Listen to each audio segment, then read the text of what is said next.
Diz assim o texto: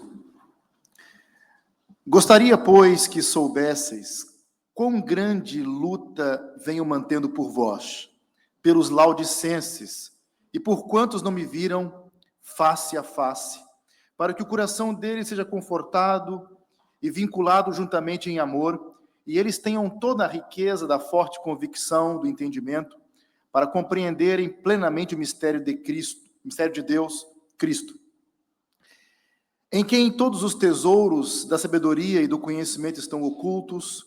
Assim digo, para que ninguém vos engane com raciocínios falazes. Pois, embora ausente quanto ao corpo, contudo em espírito, estou convosco, alegrando-me e verificando a vossa boa ordem e a firmeza da vossa fé em Cristo. Em Colossenses, capítulo 2, dos versículos 1 ao 5, o apóstolo Paulo, ele declara as suas preocupações específicas. Se nós recuarmos para o capítulo 1, no final do capítulo 1, no último parágrafo, ele fala de uma maneira geral, no tocante aos cristãos, de um modo geral, da Igreja Universal. Mas aqui no versículo 1, ele direciona, portanto, a sua mensagem, ele endereça, portanto, agora as suas palavras, a comunidades específicas, especificamente para a igreja laudicense, aliás, colossense, e ele inclui os laudicenses também. E Paulo aqui, ele vai incluir, para além dos laudicenses, todos os que não me conhecem pessoalmente. E se nós pensarmos nesta área do vale do rio Lico, onde estava a igreja de Colossos, onde estava também a igreja de Laodiceia, inclusivamente no Apocalipse, nós temos uma carta endereçada à igreja de Laodiceia, e aqui mesmo também, no capítulo 4, versículo 16, uma carta que é também enviada para os de Laodiceia. Também havia uma outra cidade muito conhecida, Hierápolis. Portanto, naturalmente, ele estava se dirigindo aqui, é provável, para todos os membros daquelas comunidades. A igreja de Laodiceia, ela recebe, então, uma carta separada, como está no capítulo 4, versículo 16, aqui de Colossenses. Inclusive, esta carta aos Colossenses deveria ser lida à igreja de Laodiceia, e a carta de Laodiceia é lida na igreja de Colossos. Nós não temos a carta de Paulo aos Laodicenses, portanto, naturalmente, é uma carta perdida. E Laodiceia, sem dúvida, era a principal cidade ali, a mais rica, do ponto de vista comercial, financeiramente também. E ficava a mais ou menos 16 quilômetros, e Hierápolis a 9 quilômetros de Laodiceia. Portanto, eram cidades próximas naquela área. Havia, portanto, uma relação, com certeza, entre aquelas igrejas. Então, ele está agora se dirigindo para aquelas comunidades, para aqueles crentes daquela área especificamente. E ao expressar a sua preocupação, Paulo modela para nós o que e o como os nossos corações devem se sentir com relação à igreja. Qual deve ser a minha preocupação, a nossa preocupação, o que eu devo sentir com relação à igreja de Deus. É isto que ele vai transmitir aqui e o que é relevante para nós nesta manhã. No versículo 1, observe a intensidade da preocupação de Paulo. Essa preocupação e de cuidado para as igrejas. Qual é a intensidade? Aqui no versículo 1 diz: Gostaria, pois, que soubesseis quão grande luta tenho mantido por vós. Quão grande luta. E ao mencionar a sua luta, o termo agona, de onde vem no português a palavra agonia, essa expressão mostrando, então, uma luta intensa, agônica, efetivamente, lutando por eles, ao ponto da agonia. Ele estava a agonizar pelos colossenses, com tudo que ele tinha, com toda a intensidade. Essa palavra tem um significado histórico, nós chamamos de diacrônico, historicamente falando. O significado dessa palavra remete-nos para os Jogos Olímpicos, aquelas lutas na ágona, em que eles lutavam com toda a intensidade para obter a vitória. E ele estava aqui lutando, portanto, batalhando pelos crentes colossenses. Além de Epáfras, que já foi citado no capítulo 1, e de Filemon, lembrando que a carta pastoral de Paulo a Filemon é desta região também. Então, Epáfras e Filemon, talvez alguns outros de Éfeso, onde Paulo pastoreou na Ásia Menor, talvez Paulo conhecesse um grupo de crentes ali, de Éfeso, e certamente conhecia, claro, Epáfras e Filemon. Mas ele nunca tinha visto os colossenses. Ele nunca lá tinha estado. Ele não tinha ideia de como aquelas pessoas eram. Ele não sabia nada das personalidades daquelas pessoas. É muito difícil nós tentarmos entender ou saber como as pessoas são. Eu nunca via efetivamente aquela pessoa. Mas apesar de desconhecer aquelas pessoas, ele agonizou por elas. Ele lutou por elas. E ele queria que eles soubessem disso. Com grande luta, ele vinha mantendo por eles. Capítulo 1 deixa claro que ele não conhecia aquelas pessoas. E por que essa tensão, então? Por que essa preocupação para pessoas que ele nunca tinha visto? Pode parecer estranho isso, né? Porque ele foi, de acordo com a Bíblia, um instrumento escolhido de Deus para levar o evangelho aos gentios. Quando lemos Atos capítulo 9, o versículo 15, ele é para mim um vaso escolhido para testificar do evangelho aos gentios, aos pagãos. O seu antigo coração de pedra, o Saulo de Tarso que perseguiu a igreja, foi substituído por um coração apostólico, um coração apaixonado que batia pelos que eram gentios, os que eram os pagãos desprezados pela religião judaica. E até mesmo fora das promessas da aliança, ele queria alcançar esses perdidos conforme o mandato de Jesus Cristo de anunciar o evangelho para toda criatura. Era o coração semelhante ao coração do sapateiro William Carey. Quando nós estudamos a história do pai das missões modernas, William Carey, nós verificamos que, mais ou menos, ele tinha cerca de 18 anos, era muito jovem, e ele teve essa experiência, ele era pequeno, ainda criança ainda, ele fez uma bolinha de couro, e ele ficava idealizando que aquilo ali era o globo, né? E ele ficava orando por pessoas que ele nunca tinha visto. Senhor, abençoe este povo aqui, abençoe esse grupo de pessoas que estão aqui, ou no Japão, ou que estão aqui numa outra parte do globo, do mundo. E ele fez isso. Passado alguns anos, 18 anos depois, efetivamente, dele fazer essa bolinha, está em oração, ele foi, então, enviado para ser missionário na Índia. Então, ele estava interessado, o seu coração pulsava, batia por missões. Ele tinha um coração alinhado com o coração de Deus. Um Deus que enviou o seu Filho para resgatar pessoas de todos os povos, tribos, línguas e nações. Ele tornou-se o fundador das missões modernas. Como levar esse evangelho para as diversas culturas? Que desafio incrível. Mas havia ainda mais, porque Paulo e os colossenses partilhavam a mesma relação com Cristo Jesus. Então, Paulo, ele era o pai espiritual deles, porque foi ele que discipulou e orientou aquelas igrejas da região de Éfeso, e foi dali que o evangelho chega lá em Colossos. Então, ele era o responsável espiritual, o líder espiritual da missão aos gentios. Então, ele tinha esse sentimento, e ele chegou lá através de Epáfras. É interessante isso, quando o missionário sai do nosso país, como William Carey, que foi para a Índia, ele estava a representar aquela igreja na Inglaterra, ele estava a representar aquela igreja local que o enviou.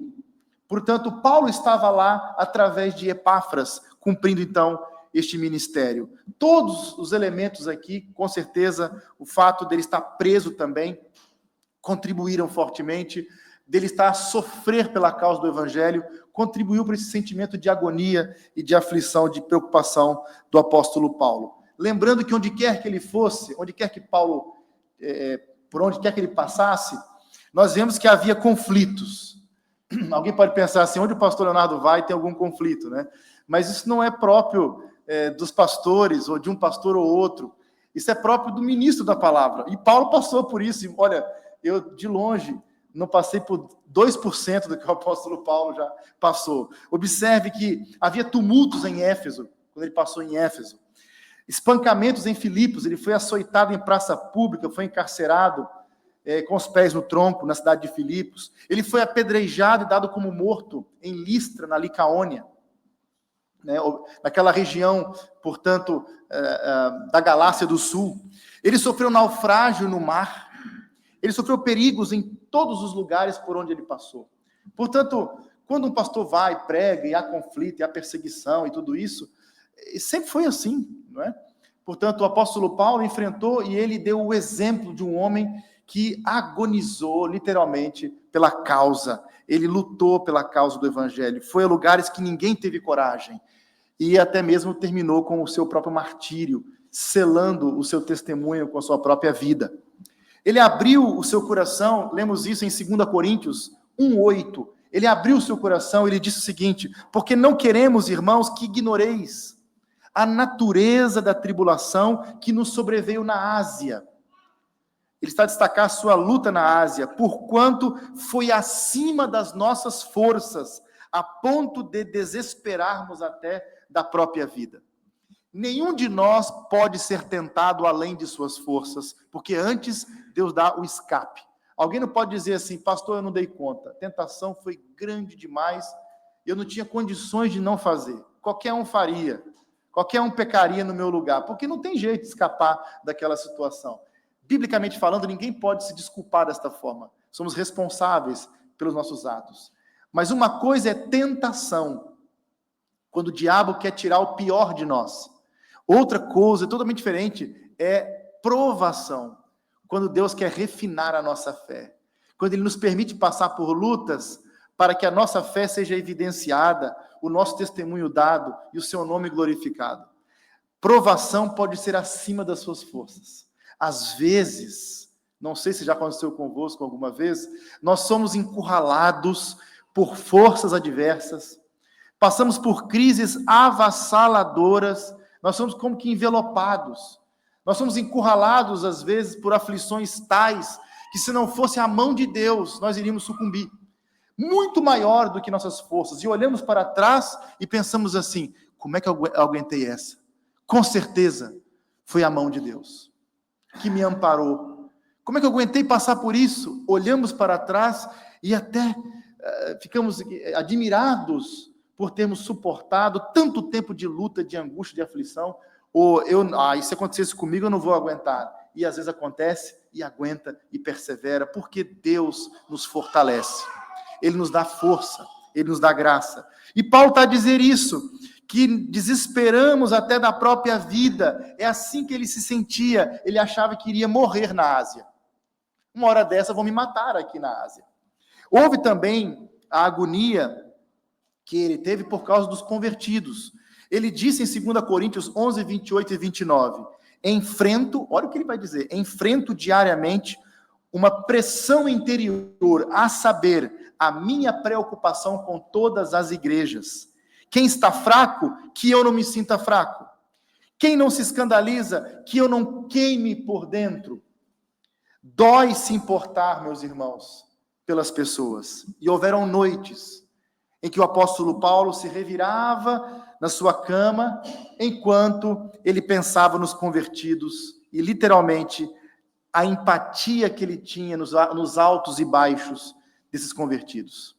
Quando ele via a ameaça da heresia desviando os crentes em Cristo das igrejas, quando ele via crentes estavam a cair e outros estavam a passar por dificuldades, estavam a ponto de negar a sua fé, e cada momento desse, cada fase dessa da vida dos crentes, e a preocupação com todas as igrejas foi consumindo o apóstolo Paulo, porque ele amava aquelas pessoas, efetivamente. Acima de tudo, ele lutou por eles em oração. E eu penso que esse texto está a falar de oração. Por quê? Quando Paulo escreveu a sua carta aos Colossenses, ele estava onde? Encarcerado. Ele estava preso. Ele não tinha como fazer nada por aquelas pessoas efetivamente. Portanto, foi aí que a luta aconteceu e permaneceu. Foi na oração. No capítulo 4, versículo 12, ele contou isso acerca do quão fiel Epáfras ele era. Ele vai dizer assim: o qual se esforçou sobremaneira, continuamente, por vós nas orações, para que vos conserveis perfeitos e plenamente convictos de toda a vontade de Deus. Portanto, ele se conservou fiel, literalmente, orando continuamente por vós. Ele batalhou por aquela igreja, ele não estava lá, ele não podia fazer nada, ele estava longe, mas através da oração, ele guerreou, ele lutou por aquela igreja.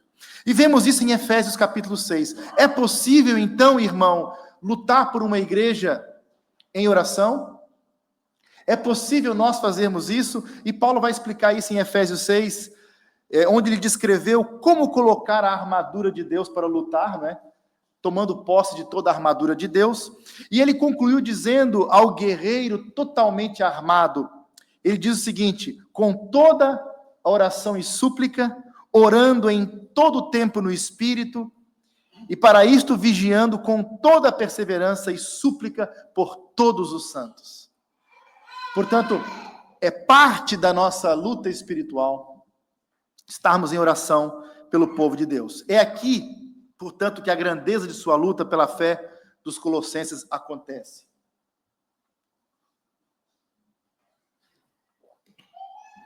Um outro ponto importante é que quando nós temos um coração grande como o coração do apóstolo Paulo, e nós precisamos de corações dilatados, sempre vamos ter este sentimento de preocupação com os crentes em Jesus. Eu não sei os irmãos, mas há crentes que não se importam com os outros. Por exemplo, há crentes nas igrejas, tá bem? O crente verdadeiro se importa com os outros, tá bem? Mas há pessoas que frequentam igrejas que não querem nem saber se o irmão tá mal, tá bem, se está a passar fome, se está doente, se está desempregado, se não está. Cada um por si e Deus por todos. Essa é a lógica que esse crente abraçou. Mas o que tem um coração dilatado, um coração grande como o coração de Paulo aqui, um coração transformado, ele tem empatia. Ele lembra das pessoas nas suas orações. O irmão se lembra de mim nas suas orações? Não precisa de responder. Mas oremos uns pelos outros. E Deus, ele traz a memória também, às vezes, em momentos específicos. E Paulo o tempo todo estava em oração pelos crentes. Esses grandes corações também conhecem a maior alegria. Quem tem um coração dilatado para amar e sofrer pelo outro, também tem um coração que recebe muitas alegrias, não só tristezas. É para esse tipo de coração que todos nós somos chamados efetivamente. Sejam eles missionários, né, corações de pessoas que serão missionários, ou até mesmo comerciantes, um coração disposto a agonizar não apenas sobre o nosso próprio problema, sobre o nosso próprio círculo pequeno, mas também pela igreja de Cristo. Porque note que ele está orando aqui pela igreja no sentido mais geral, maior, não só pela sua igreja local. Se tivéssemos um coração como o de Paulo, nós não iríamos orar apenas pela igreja que nós frequentamos, mas nós também iríamos orar por outras igrejas da nossa cidade. Nós iríamos orar pelas igrejas do nosso país. Nós iríamos orar pelas igrejas do mundo. É um princípio bíblico fazer isso. E essa oração pela igreja de Cristo, pela igreja universal, e não apenas pela nossa própria igreja local. Então eu creio, e talvez ninguém mais do que eu acredita que a igreja é autônoma. Eu friso bastante nisso. A autonomia da igreja. Ela é autocéfala. Céfala, quer dizer, ela se autogoverna, se autossustenta e se autopropaga. Não há dúvida nenhuma. Contudo, a nossa igreja local, uma igreja local, faz parte do corpo de Cristo. Isso significa, então, que ela deve ter comunhão com as outras igrejas locais. Então, embora uma igreja local seja autônoma, isso não significa que ela deve operar isoladamente. Nós não somos uma ilha. Nós precisamos orar também pelas outras igrejas e pedir a Jesus que abençoe as outras igrejas. Essa preocupação deve ser real nas nossas vidas, pela obra de Cristo. Observe versículos 2 e 3, o cerne, o ponto central da preocupação de Paulo, porque os cristãos sempre souberam que o bem-estar espiritual dos crentes, ele a chave, né, para o bem-estar espiritual dos crentes é o aumento do conhecimento e o foco de Cristo. Então, conhecer a Cristo e ter um foco em Cristo, um conhecimento de Cristo, é aqui a chave para o nosso crescimento espiritual. O que nós pensamos de Cristo, a nossa compreensão dele é tudo, é fundamental.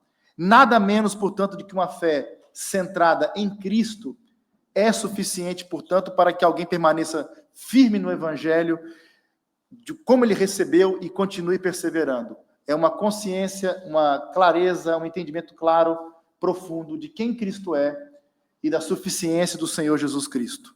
Todo o mistério de Deus é revelado em Cristo Jesus. O mistério de Deus é Cristo Jesus. Nós verificamos isso no próprio texto. Algumas traduções já diz mistério de Cristo, mas aqui a nossa tradução, no versículo 2, no final, plenamente o mistério de Deus, vírgula, Cristo. Todo entendimento encontra-se em Cristo. Nele está escondido, portanto, não no sentido de uma expectativa messiânica escondida, porque no Velho Testamento nós temos profecias que apontam para a vida do Messias, mas aquela ideia do Filho de Deus encarnado, o Senhor de todos. Este conceito não estava tão claro no Velho Testamento. Está lá, mas não era tão claro. No Novo Testamento verificamos que o Cristo é o Filho de Deus, o Senhor de todos. O que invocar o seu nome será salvo. Só em Cristo podemos, então, encontrar conhecimento para compreendermos as verdades de Deus e a sabedoria para vivermos de acordo com a verdade de Deus. É nele que encontramos o conhecimento, é nele que encontramos a sabedoria, como está no versículo 3, em quem todos os tesouros da sabedoria e do conhecimento estão ocultos. Cristo é o armazém de Deus. Está tudo nele, efetivamente. Ele é o repositório de todos os tesouros celestiais, portanto, a ser revelado para o seu povo. Esse mistério que estava oculto agora foi revelado. E o conhecimento de Deus, do mistério de Deus, nesse caso, Cristo, acontece progressivamente. E Paulo está orando para que os crentes de Colossos cresçam nesse conhecimento do mistério de Deus, que é Cristo. E como é que vem esse conhecimento? E o modo como ele vai dizer como vem o conhecimento é aqui extraordinário. Vem através do amor fraternal na igreja. Olha o versículo 2. Para que o coração deles seja confortado e vinculado juntamente em amor, ou unido em amor, e eles tenham toda a riqueza da forte convicção do entendimento para compreenderem plenamente o mistério de Deus, Cristo. Por outras palavras, a profundidade da compreensão, ela é facilitada quando os corações dos crentes estão ligados em amor.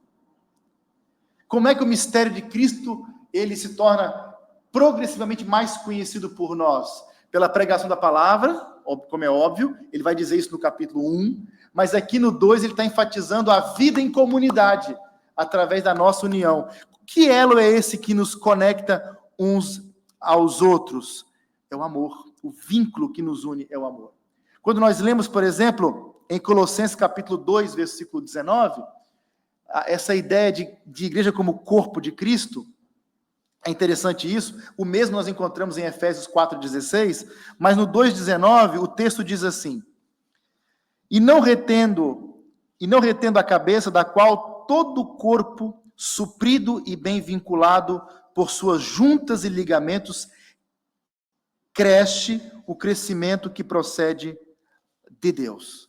Esse conhecimento, esse crescimento em conhecer mais profundamente o mistério de Deus acontece nesta comunhão santa dos crentes. Isto é visto também em Efésios 4,16, essa unidade no corpo de Cristo, portanto, mantido, apoiado em unidade, crescendo em conjunto para Deus. O que faz essa liga, portanto, entre nós? O 3,14 vai dizer assim, Colossenses 3,14. Olha que interessante o que é que faz essa conexão. Acima de tudo isto, porém, esteja o amor, que é o vínculo da perfeição. O amor liga-nos em unidade fraternal. E é nessa unidade fraternal que esse crescimento em Cristo, do mistério de Cristo, acontece. Portanto, não podemos buscar o conhecimento de Deus, irmão, irmã, isolados intencionalmente e sem amor uns pelos outros. Não faz o menor sentido.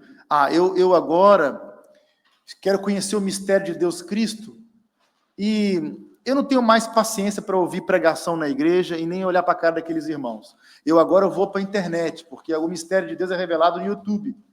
Agora, no Google. É lá que eu vou desvendar os mistérios de Deus. Como que se o projeto de Deus em Cristo e o que está na Bíblia não valesse nada, não é? É através desse confronto de personalidades, dessa humildade de ter que suportar uns aos outros, amar uns aos outros, exortar e ser exortado. É através dessa experiência de vida em comunidade, porque Deus é uma trindade. Não credes que eu estou no Pai, que o Pai está em mim, um habita no outro, a mútua habitação dos três, Pai, Filho e Espírito Santo, único ser, três pessoas. Ele estabelece uma comunidade, a sua igreja, o povo de Deus. O que liga este povo é este amor que Deus derramou em nossos corações pelo Espírito Santo. E não dá para desenvolver esse conhecimento sem comunhão uns com os outros. Então, a compreensão completa do mistério de Deus vem na comunidade amorosa dos filhos de Deus. E tem, eu sei, membros do corpo que são mais difíceis do que outros, mas todos aprendem uns com os outros. Portanto, o conhecimento mais profundo do mistério de Deus vem tanto da cabeça, entender a Bíblia, fazer um curso de teologia, conhecer intelectualmente as doutrinas, isso é importante, mas também vem do coração. De relacionamento com Deus e relacionamento com os irmãos. Porque existe uma experiência de comunhão com Deus, que não passa apenas pelo intelecto. Eu sei que Cristo morreu na cruz para salvar, muito bem. Tirou 10 no teste, ou tirou 20, sendo cá em Portugal. 10 é no Brasil, não é? Tirou 20. Parabéns. Mas, e o sentimento, seu coração, sua alma, sua entrega? Como é que isso está a acontecer? Não, é apenas intelectualmente. Eu apenas concordo com essas coisas. Não pode ser. Devemos estudar as Escrituras intensamente, de todo o nosso coração, mas também devemos amar a Deus, amar o seu povo de todo o coração, e aí sim vamos crescer em conhecimento de todos os tesouros da sabedoria e do conhecimento. Como assim, então? Quando nós somos amados por outros crentes, quando o irmão é amado, sente esse amor, nós experimentamos Cristo através deles. É impressionante isso. Experimentamos este amor. E o nosso conhecimento de Cristo é aprimorado quando eu experimento perdão, quando eu sou injusto com alguém, agressivo, mal, injusto, e a pessoa fica triste. E depois eu sou confrontado pela pessoa, e peço perdão. Irmão, me perdoa. Eu realmente estava errado. Eu agora vejo que eu estava errado. Eu já pedi perdão a Deus, mas eu também ofendi o irmão, me perdoa. E o irmão vai e olha para mim, já está perdoado, me dá um abraço. Eu tenho a experiência da comunhão, a experiência do perdão, na dinâmica dos relacionamentos uns com os outros. Quando, pelo Espírito Santo, nós praticamos atos de amor para com os membros da igreja, então nós temos acesso a este conhecimento, ele é aprimorado. Isso significa que quando eu me arrependi dos pecados e eu criei no Senhor Jesus e entrei para a igreja, eu era um bebê ainda. E eu preciso crescer em Cristo. O irmão nasceu já andando, falando, comendo comida sólida? Não. Todas as fases do seu crescimento físico, a mesma coisa acontece no espiritual. Eu preciso crescer em Cristo. E não há crescimento em Cristo sem comunhão no contexto de uma igreja. Quanto mais longe eu fico dessa realidade, eu vou continuar a beber pelo resto da vida. Porque é nesse confronto que eu vou aprender a exercer paciência e um monte de coisa também. Observe que o cerne da preocupação de Paulo era que os colossenses crescessem em direção a Cristo, crescessem em Cristo. Então Paulo estava preocupado com os seus corações. Note que a jornada, portanto, envolvia amor de coração por Cristo e pelos crentes. Será que eu posso dizer assim? Literalmente eu posso dizer, eu amo o teu reino, Senhor. Eu amo a casa da tua morada, Senhor. Eu amo a igreja que o nosso Redentor comprou pelo seu próprio sangue, e precioso sangue. Por ela eu derramo lágrimas, as minhas lágrimas caem pela igreja. As minhas orações sobem pelo seu povo, pela igreja. Os meus cuidados são dados à igreja. O irmão pode dizer isso ao povo que o Senhor derramou o seu sangue. Porque alguém pode dizer assim, eu gosto de Cristo, mas não gosto da igreja. Bom, biblicamente falando, ele comprou a igreja com seu próprio sangue, Jesus. Ele deu a vida pelas suas ovelhas. Então, se Jesus está comprometido com a igreja, se ele foi capaz de dar a própria vida pela igreja, e eu digo que sou seguidor de Jesus e não me importo com a igreja, alguma coisa não está certa. É tipo assim, eu vou e chego perto de um colega que ficou noivo e digo assim, olha amigo, eu quero que você saiba o seguinte, eu aprecio muito a nossa amizade e prezo por isto, mas eu odeio a sua noiva. Ela é feia, nojenta, eu não quero nunca olhar para a cara dela. E aquele meu amigo, o que ele vai fazer? É a noiva dele. Eu vou me casar com ela, vai ser a minha esposa. Como assim você odeia a minha noiva? É a mesma coisa. Dizer, Jesus, eu te amo, eu te adoro, mas eu detesto a sua noiva, eu não gosto da sua igreja, eu não quero saber dela. O Senhor morreu por ela, olha, não sei por que o Senhor fez isso, eu não faria jamais, mas com o Senhor eu quero estar numa boa comunhão com o Senhor, pode ser? É impossível.